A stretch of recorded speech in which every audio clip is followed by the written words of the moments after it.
दोस्तों नमस्कार। आज एक छोटी सी कहानी लेकिन सीख बड़ी। बहुत साल पहले एक राजा राज्य करता था। चक्रवर्ती राजा था। उसने कई युद्ध जीते थे। अब उसे युद्ध के बाद कुछ और चीज की तलाश थी।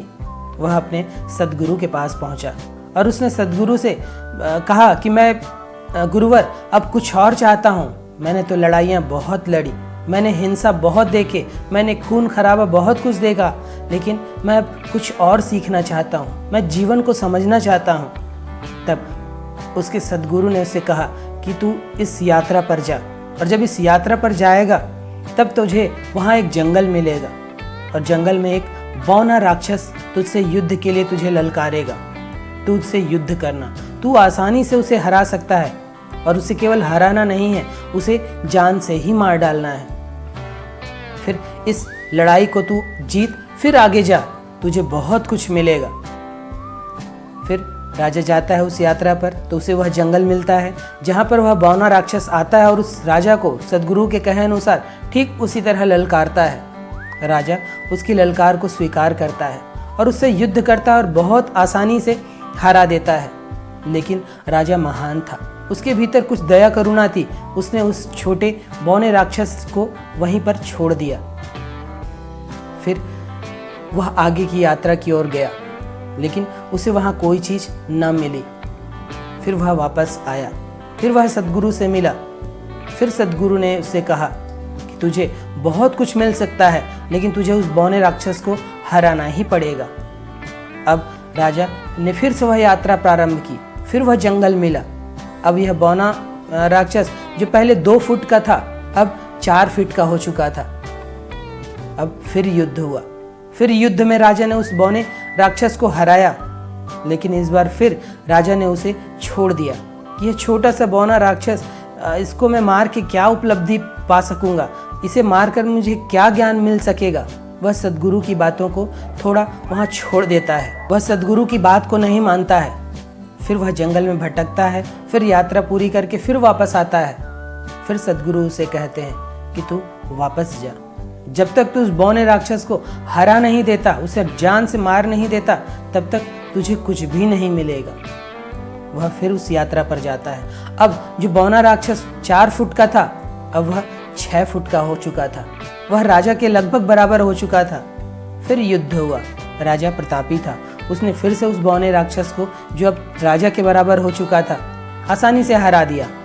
लेकिन इस बार भी राजा ने उसे छोड़ दिया। लेकिन इस बार युद्ध में राजा को कई चोटें आई थी, जिससे वह थक चुका था। अब उसने जंगल में विश्राम किया और जंगल में फिर आगे की यात्रा प्रारंभ की, लेकिन उसे फिर कुछ न मिला। फिर वह वापस आया। फिर वह गुरु के पास आया और कहा कि गुरुवर, मैं वह बार बार उसे हरा तो देता हूँ, लेकिन उसे मैं मार नहीं पा रहा, क्योंकि मुझे लगता है कि यह छोटा सा बौना राक्षस मेरा क्या बिगाड़ पाएगा, या इसे मार डालने से मुझे क्या उपलब्धि मिल जाएगी। तब सद्गुरु से कहते हैं कि बिना यह किए तुझे वह ज्ञान मिल ही नहीं सकता। तू फिर वह यात्रा पर जा, फिर उस जंगल पर जा, और इस बार तू उसे जान से ही मारना, वरना आगे की यात्रा फिर कठिन हो जाएगी। फिर जो तुझे ज्ञान या अन्य रहस्यमय चीजें मिलने वाली हैं, वह न मिल पाएगा। अब राजा फिर जाता है, लेकिन इस बार जो वह 6 फुट का जो बौना राक्षस हो चुका है, वह अब 10 फीट का हो चुका रहता है। वह राजा से भी लंबा दिखाई देता है। इस बार युद्ध होता है, भयंकर युद्ध होता है। राजा की हाथ पैर टूट जाते हैं, वह बहुत लहूलुहान हो जाता है। किसी प्रकार राजा उसे हरा पाता है, और हराकर इस बार राजा उसे जान से मार देता है। और जैसे ही वह उसे जान से मारता है, वह जंगल गायब हो जाता है। वहाँ सुंदर उपवन, बगीचे, पुष्पित पुष्प और प्रकृति के सुंदर नज़ारे मिलते हैं। एक सुंदर राजमहल मिलता है। सुंदर उपवन, वाटिका, राजमहल, सब कुछ वहाँ दिखाई देने लगता है, और ऐसा वातावरण जिसे राजा ने पहले कभी नहीं देखा था। और राजा फिर वापस आता है और वह सद्गुरु को बहुत धन्यवाद देता है, क्योंकि अब उसने जीवन में कुछ पा लिया था, कुछ शांति पा ली थी, कुछ ज्ञान पा लिया था। अब उसका जीवन उपवन की तरह सुगंधित महक रहा था। दोस्तों, छोटी सी कहानी, लेकिन इससे आपने कुछ समझा कि यह बौना राक्षस है क्या, यह जंगल है क्या, यह सद्गुरु या सद्गुरु की वाणी, सद्गुरु का बताया रास्ता है क्या? हमारे जीवन में सद्गुरु आते हैं, वह आपको राह देते हैं, मार्गदर्शन देते हैं। वह हो सकता है बाहर से, वह हो सकता है आपकी अंतरात्मा से। आपकी अंतरात्मा कभी कभी आपको रास्ता बताती है कि यह करना है, यह नहीं करना है। आपके सद्गुरु आपको सलाह देते हैं, लेकिन कई बार हम न तो अपने आत्मा की सुनते हैं, न अंतरात्मा की सुनते हैं, न कि सद्गुरु की ही सुनते हैं। हम अपनी बुद्धि, अपनी विवेचना के अनुसार जीवन का निर्वाह करते हैं। और यह छोटा बौना राक्षस है क्या? यह जीवन की असफलताएं हैं, काम, क्रोध, लोभ, मोह, इस तरह के विकार हैं। दुनिया भर के जो दुर्गुण हैं वह है। और यह जंगल, यह लोगों से भरा पड़ा है। यह जंगल और कुछ नहीं, यह आपके आसपास के लोग हैं। एक सर्वे के अनुसार 95% लोग नकारात्मक माइंडसेट के होते हैं। वे नेगेटिव सोचते हैं, हर बात में कलह, दुर्भावना, इस तरह की ही चीजें लाते हैं। तो जब बौना राक्षस यानी ये पंच विकार, आपके दुर्गुण जब छोटे होते हैं, उसे आसानी से हराया जा सकता है। केवल उसे हराना नहीं है, उस पर विजय पाना है।